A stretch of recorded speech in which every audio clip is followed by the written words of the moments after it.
Rachael Ray Double R doing some double M's. Woo! Food that you can make so quick it will free you up for more free time in your life. Look at that crispy skin. Delish. Ooh, that smells amazing. Boom! Nailed it! Hey guys, Double R here. I got a question for you.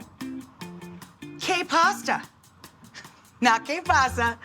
I'm terrible at puns. My husband is great at them. But today, I'm going to get you guys to eat one of the tastiest dishes that may have ever come out of this crazy head. It is a pasta dish that tastes like Mexican street corn. What? Thus the name, K-pasta. So what we're gonna do is char up some corn. Normally, John grills it for me, and I scrape it down. Guess what you do when corn's not in season? Go to your grocery store, go to the frozen food section, and buy literally charred, frozen corn kernels. They come already charred and scraped. All you gotta do is defrost them. So either or.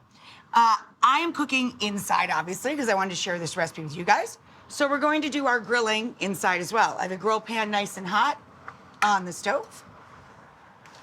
Spray the pan a little, spray the corn a little, and just let it char up. If you want this dish to be a little extra spicy, we're gonna use some fresh chilies, but I have Fresno chilies, and these are really not very spicy at all. They add a lot of color and a nice fruity, light heat. You can bump up the heat in the dish by sprinkling the corn with really good chili powder. This one I especially love because it has lime in it too, dried lime zest mixed in with the chili. And you can use extra hot pickled sliced jalapeno peppers up on top. And you know, Mexican street corn, it's slathered with mayo as it's grilling. We're gonna toss the pasta with Mexican crema. Skip the mayo, use the crema. So it'll be a nice creamy consistency. It would be like creamed corn pasta. What? With some chilies and lime. And then of course, the thing everybody loves the most about Mexican street corn is that it's topped with crumbled cotija cheese. That is Mexican grating cheese. And you can, kind of like Mexican parm, right? And you can buy it already grated in little tubs or really long shelf life. I always keep a bonus round, okay, in the fridge because it lasts for months, and just grate it yourself. But we have a tub here, so we'll use that today for convenience sake. So those are the components that make it taste like street corn. I'm gonna char up a couple of poblano peppers. So the broiler is on high. I don't really have a broiler, so that's kind of me lying to you. I meant to have a broiler. When they installed the oven, it didn't come. So I just turn the oven on super high and wait for the peppers to turn black. What we're trying to do is char them and get the skins to loosen, just like roasted red peppers for an Italian dish, right? So we're gonna char up the poblanos, peel them down, chop them up, get them in with our charred corn. There's so little work in this meal that I've asked my delightful partner in kitchen for the last couple years, my husband, John, to come up with a cocktail for today. John, what are you gonna be making for the cocktail today? Give it a shout out. I'm going to be making a ginger margarita. A ginger margarita. You know what that says to me? We could tell our doctors that it was slightly healthy for us because it had ginger root in it. I'm sort of borrowing it from our friends at the Fulton on South Street Seaport. Oh, at the Fulton, yeah. The Fulton is an amazing Jean-Georges restaurant that's super fun and casual with fantastic murals and a great view right on the water in New York City. It is amazing, and they have a fantastic cocktail program there. Did you have a ginger margarita there? I did. How did I miss that? You had it right next to me. You just... Oh, I don't remember that. Maybe I remember you had... the strawberry Negroni. Yeah, we did ginger We margarita. made a version of that the other day. Remember when we got the fish tacos, we did the ginger margarita? Oh, the very first time we went there for lunch, not dinner. Right. Gotcha. I'm back with you. He's right, I'm wrong. She had too many ginger margaritas. No, I didn't. I had one. Anyway, I'm gonna babysit the corn. In the sauce, as with everything, I always use a little acidity to brighten any sauce, really. So in this sauce, And you don't have to, you could just use, because you're gonna use some lime on the corn, right? Once we scrape it down and all that. So, if you want, when we're deglazing a little onion and garlic in the pan, we're gonna add either a splash of tequila or half a bottle of beer. I have both on hand. Honey, which one did you say you wanted? You wanted the beer? I'll use the nice, it's very bright. It's a really crisp beer. If you can see through it, it's gonna have a light, bright flavor if it has that kind of color, that beautiful golden tone. So I'm gonna chop a little bit of onion. You know me, I always put the onions away, nice and clean and ready to use. And we're just gonna run our knife through it. And I put garlic in everything. The onion, you leave the root end attached when you throw it in the bag. Slice it one way, leave the root there to keep everybody together and getting along. Chuck the end when you get there. Ooh, I missed the little guy. Snuck away from me. And the garlic I have peeled in the drawer, and we'll just grate that in after the onion breaks down a little bit in the pan. And as I said, we have the fruity heat of our peppers. Now remember, even though Fresnos are not very spicy peppers, you can make any chili of any level of heat milder by removing the insides, okay? This is where a lot of the heat lives. So if you want this milder, scrape that out. If you like it spicier, leave it in. Simple as that. And when we chop any pepper, membrane side up, the inside of the pepper up, dulls your knife less than working through the waxy side. And we're just gonna chop him. All right, I'm gonna keep doing that. John's getting set for his cocktail right after this. I am making a ginger margarita. Margaritas are really easy to make. Wow, I didn't spill ice on the counter. That's amazing. Very first time.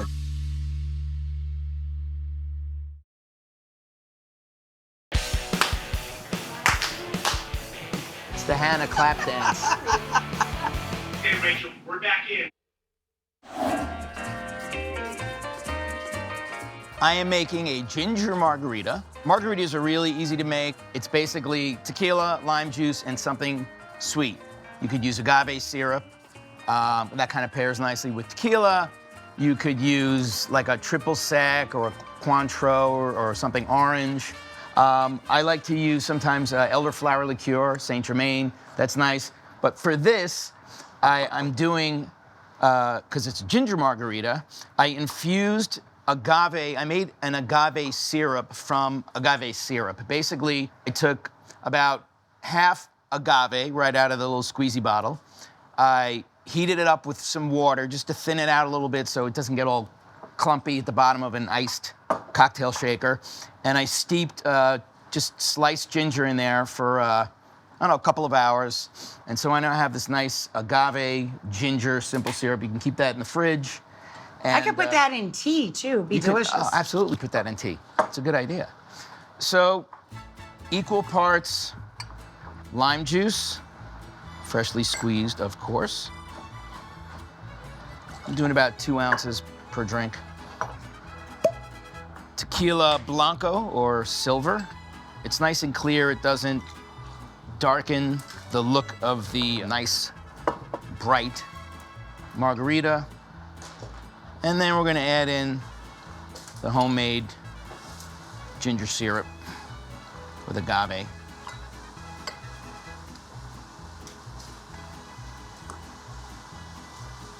Then you just shake that with ice and strain it into a couple of ice-filled glasses. Wow, I didn't spill ice on the counter for the That's amazing. very first I think that's time. the first time in 2 years. So over here, I've added 2 cut limes to our corn. Our corn's almost done. We're just charring it up. Give it a little smoky flavor because we're making Mexican street corn pasta that I nicknamed K-pasta.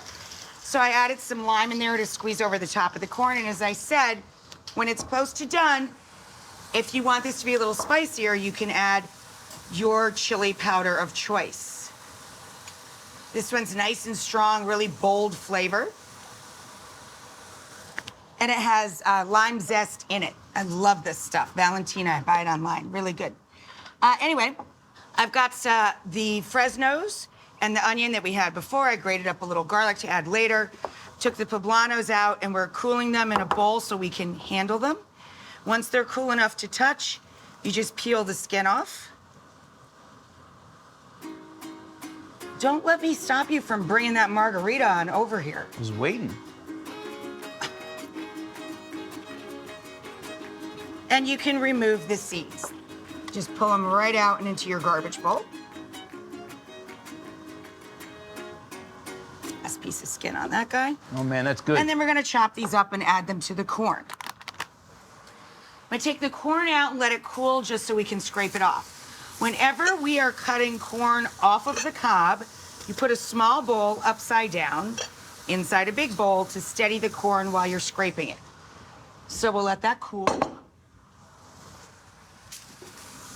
And take our charred limes out and let those cool as well.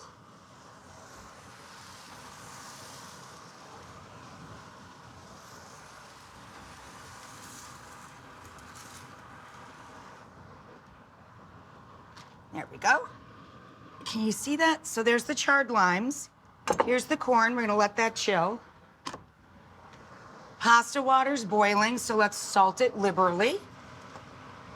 Drop the pasta. This is called gili. It's a funny little pasta that looks like a calla lily, and that's what gili means in Italian, lily. But you can use any shortcut pasta for this. Penne, whatever. Give it a zhuzh.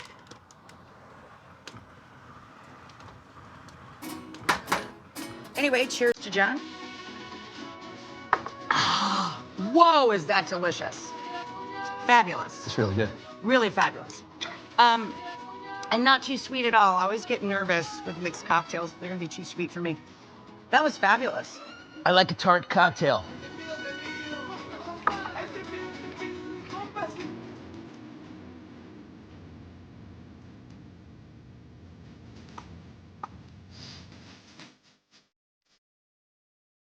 Why don't you guys have a margarita break? It's gonna be a few minutes.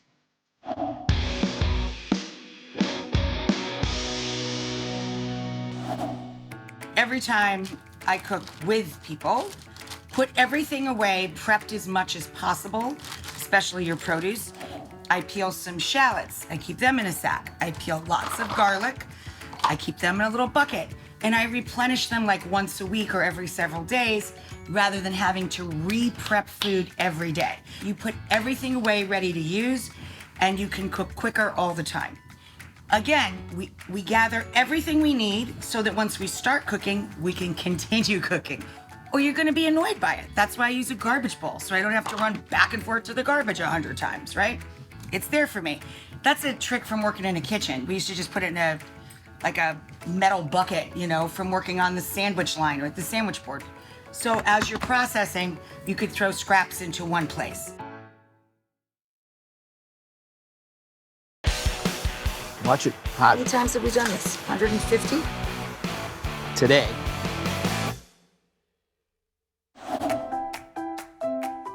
All right. The corn's cool enough for me anyway, so gonna run my knife down it. As I said, we're balancing it on a smaller bowl, which is what's making all that noise at the bottom of the bowl. But you can steady it then. Instead of the corn going all over the counter and all over the floor, it ends up in the larger bowl. Again, you could avoid all of this and just use a defrosted bag of fire roasted or charred corn that you can buy in the regular grocery store and just add a little bit of chili powder if you want it extra spicy.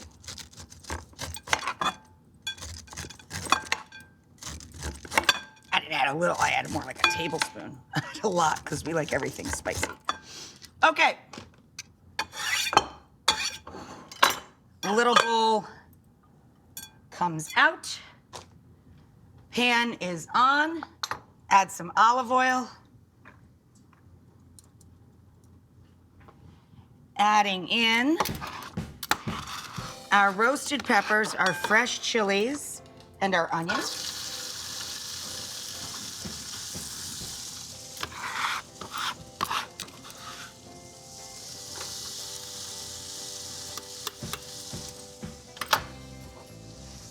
Our charred corn can go right on top and let those guys hang out a couple minutes. Okay, so now we're gonna add in our garlic. That's been cooking a couple of minutes. We're gonna stir in half a bottle of beer and let that hang out for a little bit. Our pasta is 1 minute shy of being perfect. So I'm gonna save, I got some pasta in the cup. I'm gonna save a little starchy cooking water. The salty magic liquid that makes everything marry so beautifully in any pasta dish. And we're gonna drain this guy. And we always drain the pasta a minute shy of perfect for carryover cooking. Not karaoke cooking, although that's fun too. You can sing into your tongs, but carryover cooking. This will continue to cook once we add it to our sauce. So we want to take it out shy of being perfect. Here's our charred lime.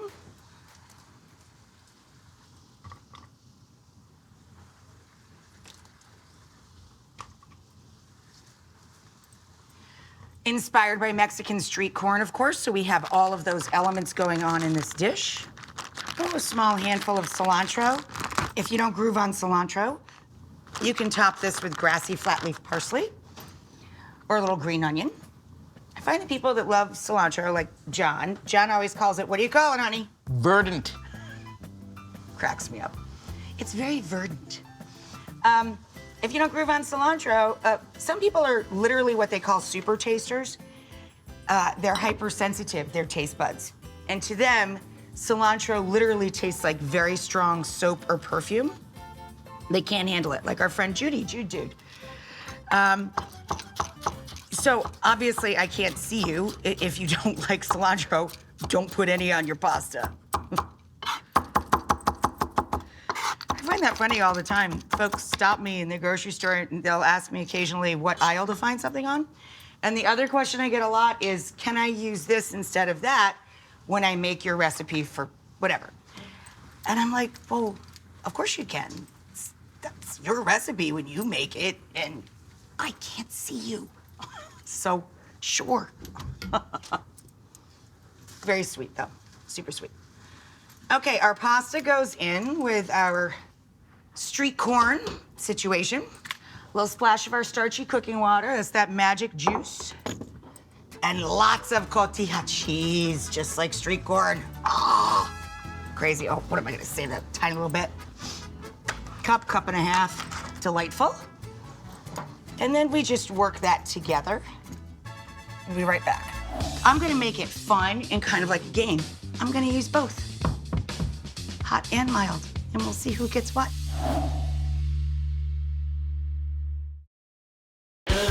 Settle.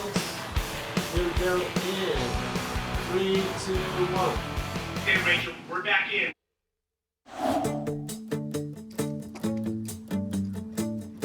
So, this guy down here.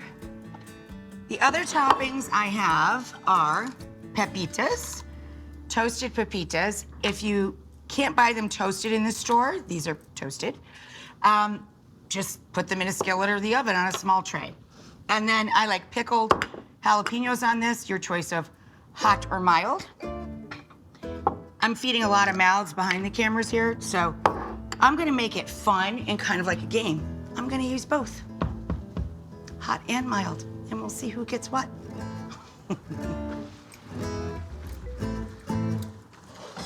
This looks perfect. Let's pray this works out. It's very heavy. Okay. Ooh. Pan's hot, very heavy. Oh. Worked out. Yeah. Awesome. Just gotta neaten it up a little bit. Come here, big boy. Oh, a couple got away over here. Here we go. All right, get in there. Everybody into the same hot tub, please. Scoot this around a little bit, get the corn up on top. Adorable. Jalapenos. A mix of both. Pepitas.